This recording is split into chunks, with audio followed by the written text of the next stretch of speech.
anh hay cho yết thằng niệm thảo bùa yết xuống yêu miền mùa tỏi có yêu tỏi mùa với tao y nói yết ăn tao nó sao lùm đi bùa mà y tao sao lùm nó đám nó trong chín nè sao nó dè nó thằng hít bấm quận nó tròn tao nhấm rồi giàu nó chịu từ nó tao mặc cả nó ô sao cái thằng chia thì tao còn mai kim tao tao hai giàu nhé bấm quận dè thằng hít bằng các quận nó chịu từ nó hết cho nó ta mặc cái để tăng cho em mình sao cho mình cái tàu mà cả nó cần đến tận thì cho lưới em phải chí chia kim giàu có nó dễ học thực xuất là lò bấm quần á bắt lưới mình cơ gai họ toàn giàu nhắm quần những từ nó xuất ta để bữa ăn nếu chia cần đến cho mình mà cả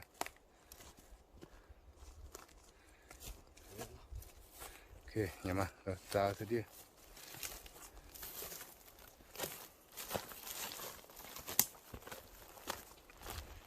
nhẹ chân bé phèn nhẹ chân buồn hăng no để sao chân căn chế lủng mình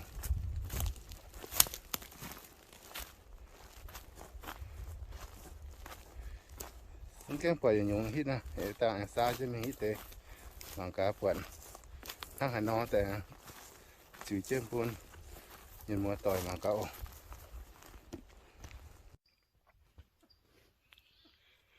bốm thật quả đèn bốm đã hiểu chứ nhé tiền trên các quần gạng bốm đã quả tiêu đèn nữa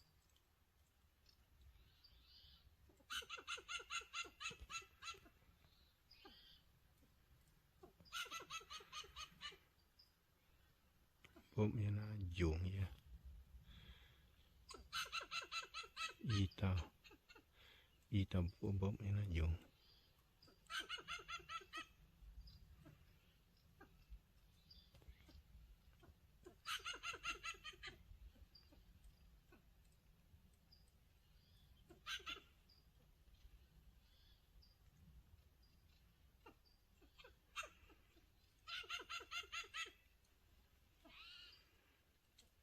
bốm như nó quả đèn nó dùng vậy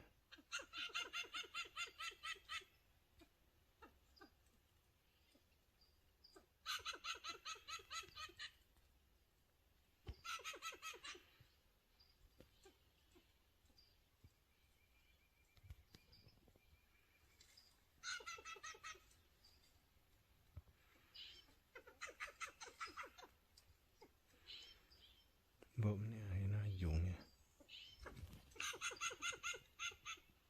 y tao đây quả cái tùng này đó để mà tao cái đĩa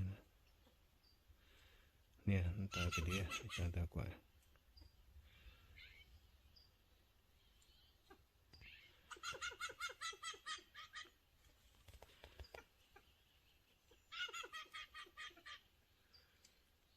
nó dùng vậy nó phiền á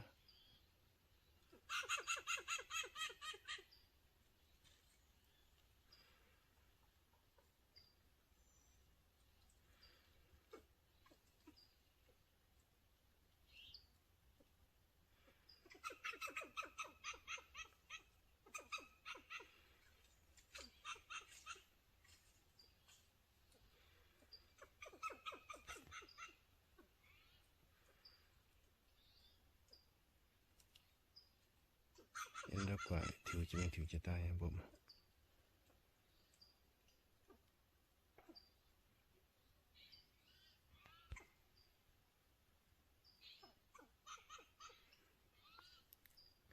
bụng nó nhận phiếu thiếu pha thiếu diễn tới tao xin cho mình phát đề nó có mà chết tao mình tập quên ít nó khôi bốp nhẹ chẳng hộ vậy nó mạng tăng cao tại đây mà ta quên tao bốp như nó dùng như nó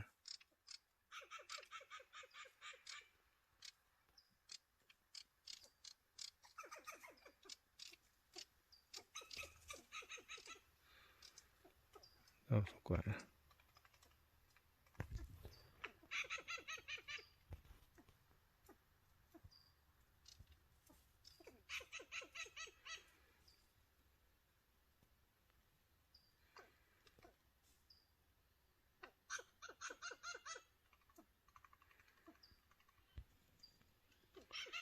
ini bốp mà ini là cha dùng gì nhập biểu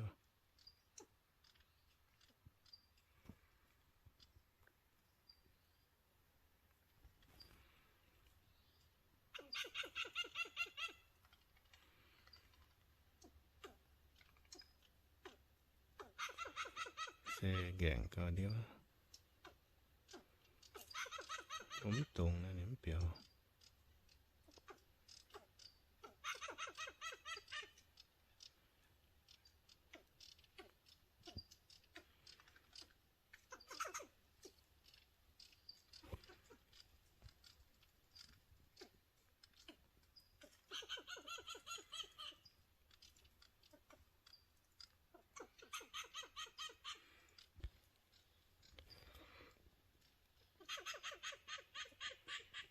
y tao mà tao đó tiêu điểm mà tao yếu đảng tiêu nó rồi gì cái đi đèn con là ôm hộp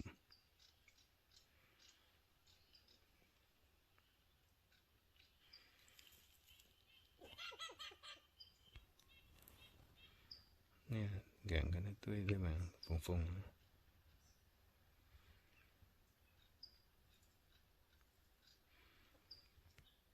y tao mà tao quả lao nghe mà tao dự cái đèn con này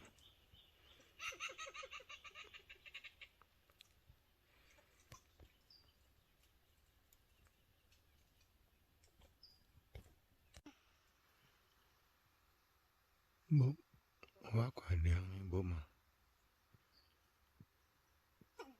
quân nông liềm cho mình phát đẹp quân nông giúp hóa quả đèn qua này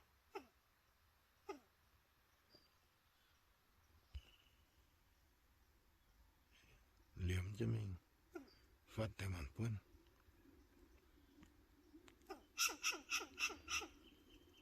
người ta dâm chú nhắm biểu mà liềm cho mình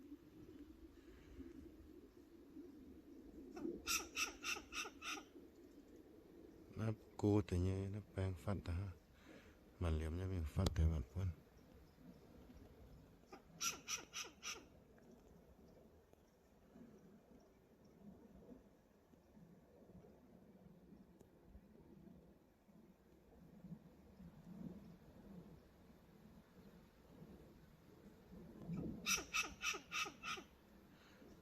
bụng búa ngắm nó khỏi đem qua nhưng mới hiểu bụng búa ở vấn này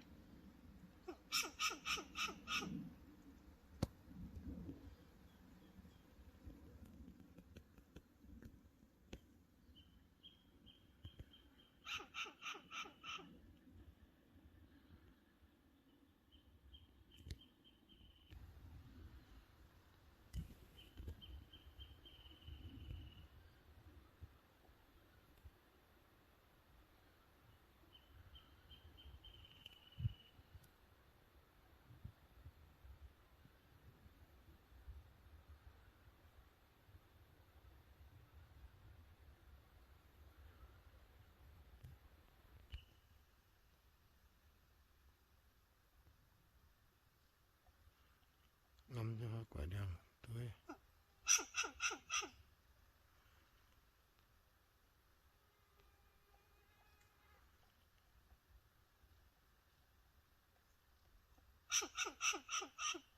Yeah, we were actually stuck out there at the hunting ground, and he came and jumped us.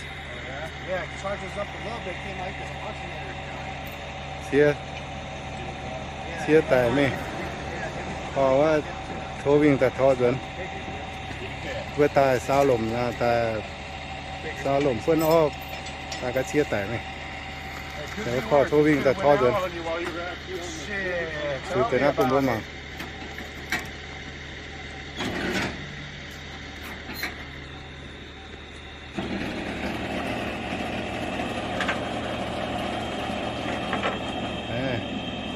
พอจะฝาแล้ว What are you guys doing up here? Just wheeling or just hanging? We're hunting. Oh, hunting. Right Yeah, on. yeah. We went hunting out there at Settle Mountain area. And, yeah. Over there.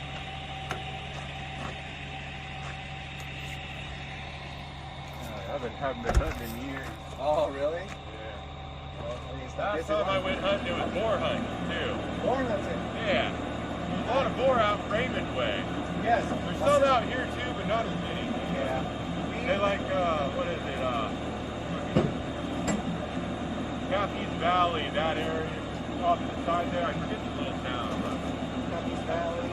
Yeah. Hornita. nhầm chiều nó mẹ phô xa bông á chia tẻ chia đó ở thôn này đưa vài mình tít chia tẻ nếu tăng ha chấp tẻ mẹ này chót chia tẻ nếu tăng ha tẻ mẹ ở thôn này đưa vài tụi con á thốt thoát tờ tỉnh thọ No.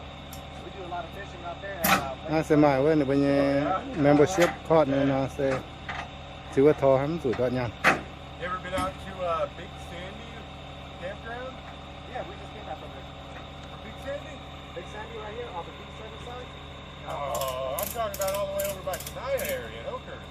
Yeah. Oh, yeah? We were over there. Oh, damn, you went all the way Yeah, across the dude, mountain we then. went everywhere, dude. Okay. We went down to Oakhurst. We went to Big Sandy Campground. That's where we took lunch at. Okay, right on. You go to the waterfall? Yeah. Yeah. I had to. Yeah. I just... มันจะเปิดฝาท่อฝากว่า Yeah, it's nice out there. Love it. I usually go to my favorite. ที่นั่นเราเหมือนสัน I used to go to Nightmare. เหียดเทียมเลย And then I 8 โมงอะเหียดเทียมเราเหมือนสันน้ำเสียงโห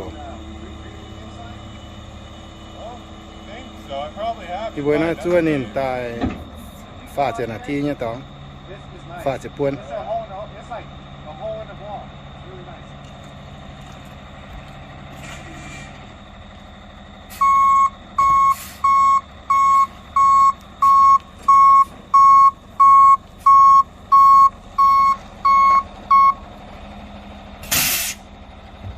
เสียงเสียงบนนั้นจะเปียกเจ๊ตัวนะ Yeah, you know, I would love to. One of these days. Well, unfortunately, that fire is, It's bad. yeah, it's probably just seen going it to too, have it's a lot of called- people going up for sale on their property, so. We just see what's called the fire of Reagan or something. I can't remember the name of it. It's out there. รับเสียงอะทอน้องฟ้าป่าเนี่ยตัวนะทอเยอะตัวนะ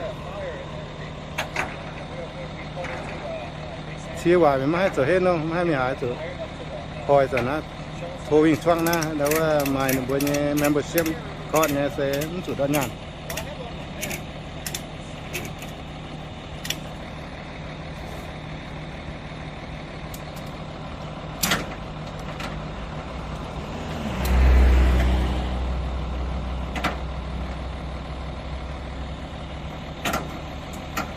It's called Rogers. It's called Rogers. มังกันได้มาอีบัวตายก้อนที่หล่มซาหล่มตายหลงจ้องจินป้นแย่นาตายก็หลอมปอดแย่เขาเชียวไหวเมียนะตู่พอนะเดาว่าโทวิ่งช่วงนะแต่ทอใช่ไหมเป็นเดาว่าในบนเนี่ย membership เนี่ยใหม่ในบนเนี่ยทอดเนี่ยเสียแต่ในบนจุดทอฟรีทั้งสุดยอดยานะได้แต่นะทอธนาแต่จุดเตนะปุ่มบัวเมียนมาต่อยมังกามีลมนะประเชียนตัวโอ้ว่าแต่ทั้งน้องเขาก็ตุ้มิงแต่ตะการเสือนะ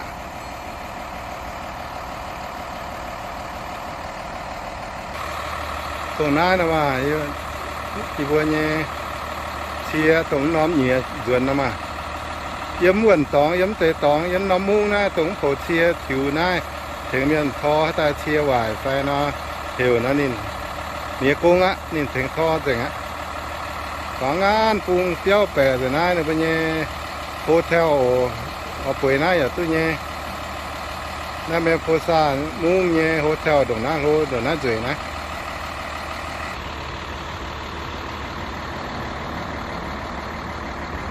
ข้างหน้าโอ้นะติ่งที่หน้าฮิตตังขวนหมายแต่กันหน้าหยันเหลือแองมันสวนข้างโนนะเงี้ยตัวนั้นซีมโผนะเงี้ยเชียพุทธแปลงเงี้ยให้สวนนะแต่ว่าสันนอมันเงี้ยโผเชียสวน